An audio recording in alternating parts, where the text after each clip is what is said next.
അവിടെ കിടന്ന് പെർഫോമൻസിന്റെ പുറത്ത് പെർഫോമൻസ് ആയിരുന്നു. കഞ്ചാവോ മദ്യമോ എന്തോ അടിച്ചു കയറ്റിയിട്ട്.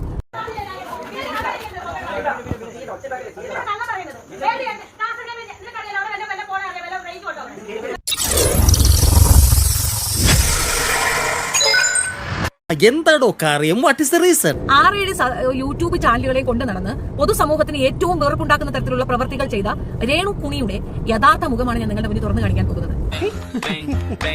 ഒരു മിനിറ്റ്.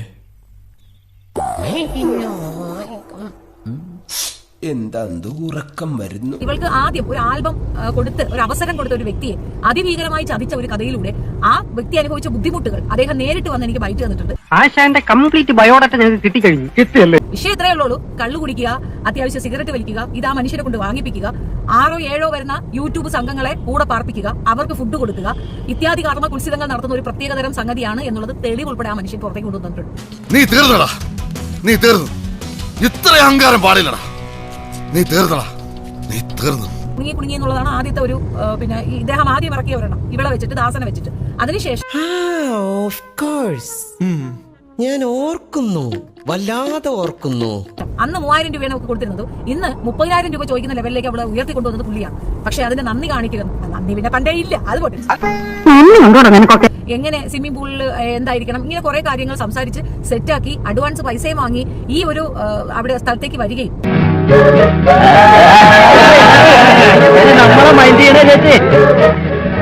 വന്ന ശേഷം 7ഓളം യൂട്യൂബ് ചാനലുകാരുടെ നമ്പർ കൊടുത്തിട്ട് അവരെയൊക്കെ പേഴ്സണലി ഇൻവൈറ്റ് ചെയ്ത് അവിടെ വരുത്തുകയും അവർക്ക് ഫുഡും അക്കോമഡേഷനും തയ്യാറാക്കി കൊടുക്കുകയും അവർക്കൊപ്പം മാത്രമേ ഞാൻ ഇത് ചെയ്യുള്ളൂ എന്ന് പറയുകയും ചെയ്യുകയും.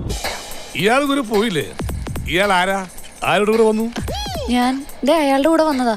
ഓഹോ, അവൻ കൃഷ്ണന്റെ കൂടെ വന്നു. അവന്റെ കൂടെ നീ വന്നു. നിന്റെ കൂടെ ആരെങ്കിലും വന്നിട്ടുണ്ടോ? അതിനുശേഷം അവർക്കൊപ്പം പുറത്തേക്ക് പോയി നല്ല ഫസ്റ്റ് ക്ലാസ് സാധനം, മേ ബി ഡ്രഗ്സ് ആയിരിക്കാം, അല്ലെങ്കിൽ മദ്യമായിരിക്കാം, അതൊക്കെ അടിച്ച് പീപ്പിരിയായി വന്ന് ആ മനുഷ്യനെ കൊന്ന് കൊല വിളിച്ചിട്ട് അദ്ദേഹം പാക്കപ്പ് ചെയ്ത് ഇറക്കി വിട്ട ഒരു സീനാണ് അദ്ദേഹത്തിന് പറയാനുള്ളത്. തന്തേക്കാൾ മോശം. തന്ത ഭയങ്കര കുഴപ്പമായിരുന്നു. അവളെ ഏതെങ്കിലും ഒരു പിന്നെ ഉദ്ഘാടനത്തിന് വിളിച്ചാൽ അവൾ ഇവരെയും കൂടെ വിളിച്ചോണ്ടാ പോകുന്നത്. ഇവരുടെ ചെലവും കൂടെ കൊടുക്കണം. അപ്പൊ അവളുടെ ഐഡിയ നോക്കുക, നെഗറ്റീവ് പബ്ലിസിറ്റിയിൽ കൂടെ അക്സെപ്റ്റൻസ് കിട്ടുക എന്നുള്ളതാണ്. തനിക്കൊരു വിചാരമുണ്ട് താ ഏതോ കോപ്പിലെ വലിയ രാജാവാണ്, താ ഒരു പുല്ലുമല്ല. സ്ഥിരം എക്സ്പ്രഷൻ ഉണ്ടല്ലോ, അത് ഇടരുത് തന്നെ ഞാൻ 15 വട്ടം പറഞ്ഞു. ഇങ്ങനെയാണോ ഞാൻ കാണിച്ചത്? ഇത് പശു ചാണകം ഇടുമ്പോഴുള്ള ഭാവമാണ്. 28-29 ടേക്ക് എടുത്തിട്ട് 21 റീൽസ് ഇട്ടിട്ടുണ്ട് അവര്. വെറുതെ കുറെ ഫിലിം വേസ്റ്റ് ആക്കി. ഞാനിവിടെ ഉണ്ട്.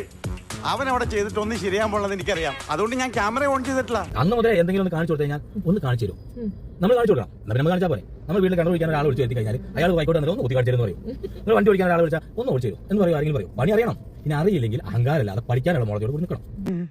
എല്ലാ രസങ്ങളും ഉൾക്കൊള്ളാൻ ദയവായി എനിക്ക് അല്പം സമയം തരൂ. അത് ഈ വന്ന 7 യൂട്യൂബേഴ്സിന്റെ ഒപ്പം പോയി നല്ല രീതിയിൽ അടിച്ച് പീമ്പിരിയായി വന്ന് ആ പറയുന്ന വർക്ക് സൈറ്റ്, അത് അവിടെ വർക്ക് സൈറ്റ് ആണല്ലോ, അവിടെ നശകൊശയാക്കി നിലവിളിച്ച് ചീത്ത പറഞ്ഞ് ബഹളം ഉണ്ടാക്കി നശിപ്പിച്ചു എന്നാണ് അദ്ദേഹം പറയുന്നത്. കുറച്ചു മുമ്പ് 7 മുഴം നീളമായിരുന്നല്ലോ നിന്റെ നാക്കിന്. നിന്റെ ഭാവം കണ്ടപ്പോ ഞാൻ വിചാരിച്ചു നീ എന്നെ ഉരുട്ടി ചവിട്ടി പിടിച്ച് അങ്ങ് കുടിച്ചു കളയാം. അദ്ദേഹത്തിന്റെ വൈഫ് കൂടെ ഉണ്ട്. അവരുടെ മുന്നിൽ വെച്ചാണ് ഇത്രയധികം വൾഗാരിറ്റി അവിടെ കിടന്ന് കാണിക്കുകയും ബഹളം വെക്കുകയും വാങ്ങിയ പൈസയ്ക്ക് ജോലി ചെയ്യാതെ ഈ ഗുണ്ടായിസ ടീമുകളെയും കൊണ്ടുവന്ന് അവിടെ കിടന്ന് ഈ ആറും മാണിത്തരം അത്രയും കാണിച്ചിട്ടുള്ളത് എന്നുള്ളതാണ്. അപ്പൊ ഞാൻ പൊട്ടനാ? ഇത്രയും ഞാൻ ചെയ്തുകൊണ്ടിരിക്കുന്നു, ഞാൻ പൊട്ടനാ? ഞങ്ങൾ അങ്ങ് ഇറങ്ങട്ടെ. ആയിക്കോട്ടെ, സന്തോഷായി.